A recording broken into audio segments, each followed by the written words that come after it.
Soekarno itu seorang Islam. Waktu dia masih mahasiswa di Bandung, di Fakultas Teknik yang sekarang namanya ITB, itu pada zaman Belanda.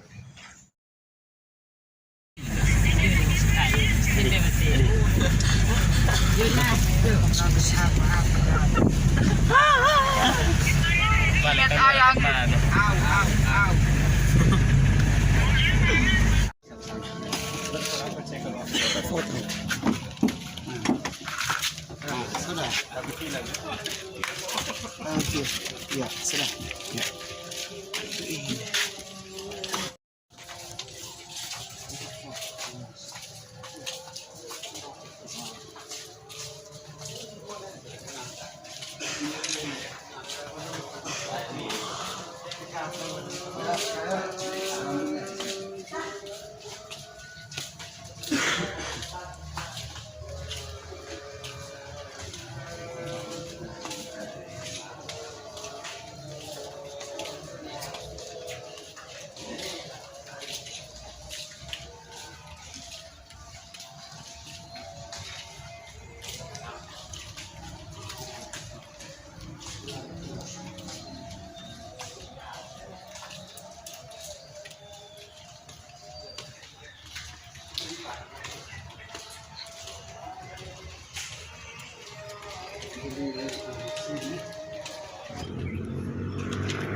Baru sih.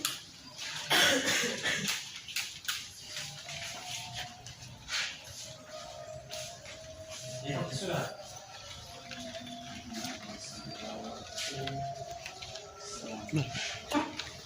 Depan Pak Soekarno waktu itu bikin rapat di sini.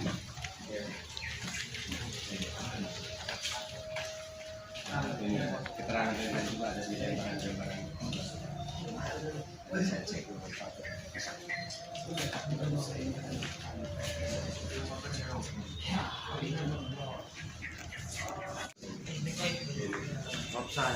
Gitu. Tapi ini saya Mana saya kasih informasi tentang sejarah ini. Ya, pulang dari Yayasan. Kali datang kan langsung. Iya. itu silakan. Iya. Ada punya cerita, bapak saya cerita kasihkan Iya. dulu Pak. Baik, sudah nanti sebentar baru foto lagi ya. Ya. Mari. Kasih penjelasan sedikit dulu. Baik. Soekarno itu seorang Islam. Waktu dia masih mahasiswa di Bandung, di Fakultas Teknik yang sekarang namanya ITB, itu pada zaman Belanda. Dia lahirkan tahun 1901 sekian. Dan Soekarno sudah pejuang sejak dia masih muda, 20-an sudah. Selalu omong tentang Indonesia harus merdeka, Indonesia harus merdeka, Indonesia harus merdeka. Nah, kemudian dia menikah dengan seorang janda, ya, Ibu Inggit. Waktu sudah menikah, kemudian dia disidangkan dalam perkara. Waktu dia disidangkan dalam perkara, sebagai seorang Islam dia luar biasa jawab pada hakim. Karena hakim tanya, apakah kau seorang pejuang, seorang revolusioner? Dia bilang, iya. Revolusioner? Iya. Kau punya tentara? Jadi, kau punya granat, bom? Dan tidak. Hakimnya ketawa. Kau tidak punya tentara, tidak punya granat, tapi kau berjuang untuk Indonesia merdeka. Kau pernah dengar dari mana seorang pejuang tanpa granat dan tanpa tentara? Apa memang ada pejuang tanpa granat, tanpa tentara? Dia bilang, ada. Lalu hakim yang Kristen tanya, siapa pejuang tanpa tentara, tanpa granat? Dia bilang, ada. Nama siapa? Dia bilang, Yesus Kristus. Ya. Seorang Islam yang mengaku Yesus Kristus. Kemudian dia dibuang ke Ende. Waktu itu dia sudah menikah, baru punya anak lagi, kita tidak ada anak lagi. Waktu berdiskusi, akhirnya bilang, sayang biar saya sendiri pergi karena Ende itu jauh, saya belum pernah ke sana, apa yang ada di sana, apa segala macam. Tapi Inggit bilang tidak, kemana saja kau pergi, ke lubang kubur pun saya akan ikut. Pulangnya dia runding dengan keluarga, bahkan bukan hanya Ibu Inggit yang datang, sampai di stasiun kereta api, mamanya Ibu Inggit, itu namanya Amsi, lalu kemudian Ibu Inggit, istri Soekarno yang seorang janda, lebih kakak dari Soekarno, anaknya, anak tiri Soekarno namanya Ratna, ya, Ratna, saya lupa, pokoknya ini, Ratna. Dan mereka datang dengan dua perempuan lain datang ke Ende, dan mereka tiba di Ende dibawa oleh penjajah Belanda, tiba di Ende 14 Agustus 1934, naik kapal laut, ya namanya Van Riebeeck, turun di sini. Lalu Soekarno keluar dari kapal menghadap tentara polisi Belanda di sini, di bawah situ, dan sesudah dapat rumah di mana tempat mereka harus tinggal, Soekarno kembali ke kapal dan menjemput istri anaknya dengan keluarga rombongan mereka. Lalu Soekarno tinggal di sana. Tapi kemudian Soekarno membangun satu rumah sendiri di sana, ya, rumah sendiri, dan rumah itu namanya Situs Soekarno, rumah tinggalnya Soekarno. Nah, pada waktu Soekarno ada di Ende, dia begitu rasa sepi. NTT, Flores, Ende tahun 1934. Ya, jalan di Flores itu kan baru digali tahun 1925, bukannya 31 Agustus, dan diresmikan penggunaannya 31 Agustus tahun 1935. 5 tahun jalan dari Labuan Bajo sampai di Raratukang dikerjakan pakai kerja paksa waktu itu yang ada sekarang ini. Lalu Soekarno murah-murah direncanakan mau dibuang ke Bejawa, tidak jadi karena terlalu jauh, ini dibuang ke sini. Dan dia mencari teman. Dia orang bersekolah, pendidikannya tinggi, tidak ada teman, dia hobinya membaca, tapi mau pinjam buku di mana? Lalu orang bilang, di sini ada pastor, orang Belanda. Lalu dia datang. Waktu itu gereja ini, katedral ini, baru diresmikan tahun 1929. Rumah ini diresmikan 1928. Nah, pastor itu tinggal di rumah ini, tapi dia sebagai pemimpin gereja ini yang sekarang disebut katedral ini. Pastor itu namanya Pater Gerarditi, orang Belanda yang pegang buku itu. Orang Belanda. Lalu, Pater Iman bisa buka pintu dari dalam. Lalu, jadi teman yang pastor itu, begitu teman begitu akrab, sampai-sampai hampir tiap hari Soekarno datang ke rumahnya, pinjam buku, baca buku, berdiskusi apa segala macam mereka. Dan mereka dua di satunya itu doktor ya. Dia yang kemudian ke Maumere mendirikan seminari tinggi Dedaloro untuk mendidik calon pastor Katolik di Indonesia, mulai dari Dedaloro Maumere. Dia dokter waktu itu datang, baru polisi, teman diskusi, teman berdebat itu namanya Pak Dio Adis Bauman. Dia juga yang menerjemahkan pertama sekali kitab suci dalam bahasa Indonesia. Nah, teman baik tadi, kalau pastor ini tiga patroli, bilang, Tuan, ini kunci kamar saya. Kalau Tuan sudah selesai baca satu buku, boleh datang pinjam lagi buku di sini. Dan ini kunci kamar, Tuan ambil saja. Jadi sampai memberikan kunci kamar hanya karena mereka dua sudah selalu percayakan. Itu teman akrab. Nah, mereka dua ini berjuang selalu dekat dengan dia. Bahkan kedua pastor ini sangat mendukung perjuangan Soekarno. Lalu kemudian kalau mereka sudah memanggil Soekarno itu Tuan Presiden, selalu panggil Tuan Presiden. Walaupun Soekarno belum dari teman baik mereka tiga teman baik. Tapi kemudian pastor yang satu di tahun 37 dia ke Dedaloro ke Maumere, tinggal pada ini. Lalu Soekarno dulu yang membuat ada sekitar 12 tonil atau sandiwara selama tinggal di ND. Kalau dia kerjakan, pas dia kerjakan di percetakan di bawah, ada percetakan atau dikerjakan di situ ada bengkel kayu, bikin bambu atau segala macam, itu dibantu oleh Bruder dulu, orang Belanda semua. Jadi orang Belanda yang tidak suka Soekarno sebagai penjajah, buang dia ke ND. Sampai dia ini malah dia bertemu dengan pastor dan Bruder orang Belanda yang dukung perjuangan. Jadi mau menggambarkan juga bahwa bagaimana tiga gereja dalam hal ini pastor-pastor ini ya, kita yang berada di Kristen Katolik ya, mendukung perjuangan Soekarno untuk memerdekakan Soekarno, Indonesia mendukung Soekarno juga untuk berpikir tentang Pancasila. Jadi dia pinjam buku di sini, dia merenung dan biasanya membaca buku di sekitar sini. Sesudah itu dia merenung Pancasila itu di bawah, di pohon syukur. Jadi dia merenung bukan bermimpi mengelamun, tidak. Dia merenung dari apa yang dia diskusikan dengan juga tokoh ini, juga sekaligus dia merenung berdasarkan apa yang dia baca di buku. Jadi 12 dramanya di waktu sini. Lalu pada waktu itu dulu rumah ini sudah ada, tangga-tangga itu dari bawah sudah ada. Sesudah kami selesai ini 3 tahun lalu, kami mulai menghitung. Ternyata tangga itu yang Soekarno sudah selalu lewat injak tangga itu. Ternyata tangga itu jumlahnya ada 45 tangga. Luar biasa. Ya.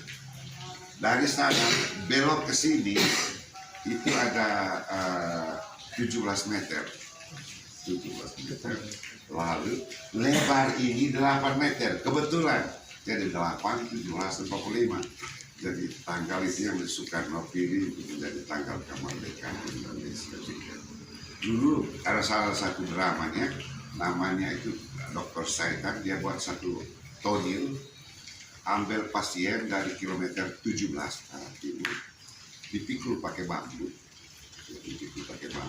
di atas orang sakit itu di atas 8 batang bambu yang diikat. Lalu orang yang pikulnya sejumlah 45 orang dan bergantian mereka pikul. Dari 17, 8, 45. Jadi angka itu angka sakti untuk Soekarno tanggal Indonesia Merdeka. Karena waktu itu kan orang mendesak dia supaya Indonesia Merdeka itu tanggal 14, tapi dia tolak. Dia tetap tunggu tanggal 17 Agustus. Ini tentang lalu kenapa kami buat ini? Ini kami baru resmikan dia buat 3 tahun lalu sebagai kenangan bahwa Soekarno pernah tinggal di ND, lalu dia pernah tinggal di rumah ini. Dia sering datang ke daerah ini karena dia dulu kan 4 tahun lebih tinggal di ND sebagai tawanan. Lalu dia kembali itu tanggal 18 Agustus. Tapi sebelumnya Ibu Amsi, mertuanya, istri mama dari ibu ini, kena malaria dan meninggal di ND, dikuburkan di kaki gunung di sana. Dan waktu ibu namanya Ibu Amsi. Ibu Amsi itu meninggal di atas pangkuannya Soekarno tanggal 12 Oktober 1935. Jadi 1,5 tahun saja dia sudah meninggal karena. Dan ini juga dipelajari waktu membuat patung ini, patung dari semen. Kemudian tentang apa namanya? Dua pastor ini nih yang mendampingi dia. Kami cari gambarnya dan kami dapat gambar yang ini. Lalu pindahkan lukisan, pindahkan gambarnya, tiru gambar ini, masukkan di situ. Ini waktu dia umur sekitar 60 tahun. Ya. Tapi coba sudah lalu direkayasa waktu dia umur, karena mereka umur hampir sama. Waktu dia umur 30-an tahun, kira-kira miripnya begitu. Ya. Kemudian yang menjadi persoalan ialah pastor yang satu itu yang pendek itu, kami hanya dapat gambarnya pada waktu dia sudah umur 70 tahun. Lalu direkayasa waktu dia umur 30-an tahun, kira-kira macam begitu. Ya. Lalu Soekarno yang ketawa, orang itu bukannya Soekarno kemarin, ya bukannya Soekarno waktu dia di Ede, waktu dia bermain-main dengan Inggit, foto di rumah kediamannya di sana dia bermain-main, ada fotonya Soekarno yang tertawa ini, foto ini kami pindahkan ke situ, ya fotonya tidak terlalu jauh juga yang bukan begitu. Lalu Soekarno itu diperintahkan kemudian oleh Belanda supaya tinggalkan Ende. Dan tanggal 18 Oktober 1938 Soekarno datang pamit di sini mau ketemu dengan teman yang namanya Pater Gerald Hiting ini tidak ada tahun 30. Karena itu Soekarno sedih sekali berpisah dengan teman dekatnya tanpa pamit. Tapi kemudian Indonesia merdeka tahun 50 Soekarno datang lagi ke Ende. Lalu dia tanya, di mana seorang tuan orang Belanda yang namanya ini? Siapa yang kenal? Lalu orang bilang, ada di sini. Tuan Hiting, silakan maju ke depan. Panggil pastor ini. Dia bilang, terima kasih banyak. Sekarang saya sudah presiden. Apa yang kau mau minta dari saya? Pastor Hiting itu katakan, hanya satu Tuan Presiden saya minta. Berikan saya status sebagai warga negara Indonesia.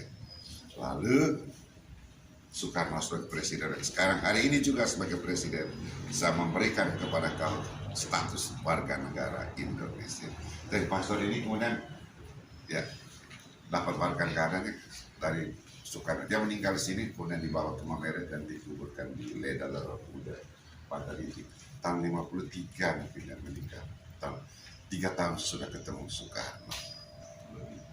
Iya. Lalu yang membuat semua ini adalah seorang pastor, artinya yang membiayai orang dan tinggal dari biara ini. Dia dulu bekerja di Jepang selama 17 tahun sebagai dosen dan mendirikan program studi studi tentang Indonesia, namanya Pater Hendy Daros. Dia meninggal 1 tahun lalu, tanggal 11 Agustus meninggal di sini. Fotonya dari sini Pater Hendy Daros. Jadi dia yang memprakarsai. Harus ada kenang-kenangan tentang Soekarno di tempat ini. Kami hanya membantu saja. Plakatnya waktu itu. Jadi ini dibangun oleh kami sendiri pada bantuan atau sumbangan dari pihak pemerintah, biaya sendiri. Kerjakan ini hampir 1 tahun selesai. Karena susah dibikin patungnya itu sekitar 5 bulan atau 6 bulan. Dibuat dari semen. Semua meja-meja, buku-buku itu semua semen semua, orang sampai kayu bahkan semen. Ini kami sengaja pagar karena sebelumnya banyak orang datang ya, apalagi nona-nona suka datang peluk-peluk patung Soekarno, selfie, duduk di situ. Ada yang duduk di atas pangkuan Soekarno, akhirnya daripada patung rusak, lalu ini dipagar. Tidak orang selfie dan sepatu. Karena kan sekarang tidak mengerti. Begitu kira-kira Ya, cerita tentang ini. Terima kasih Bapak atas ilmu yang diberikan kepada kami. Kami tidak hanya datang bermain bola, tapi kami datang belajar tentang sejarah. Jadi kami pulang membawa bekal. Dan kemarin kami sudah di tempat pengasingan Bung Karno, kemudian ke Danau Kilimutu, dan hari ini sebelum kami pulang kami mampir ke Serambi di sini. Luar biasa Bapak, luar biasa atas Karena Jokowi juga sudah sampai di terima kasih. Ini kami tidak pernah akan lupa. Jadi kami tidak hanya belajar tentang data bermain bola, tapi kami juga belajar tentang dan itu pun tidak mungkin semua sekolah seperti apa yang kami. itu sudah. Ya, terima kasih banyak. Sebelum kami pun kami minta foto. Oh iya, baik Saya silakan. foto bersama dulu lalu tanda tangan kami. Iya, siap. Mau berangkat sebentar. Iya. Kameramen ini. Karena Pak Eman juga masuk. Saya juga. Iya lah. Dia punya tour leader.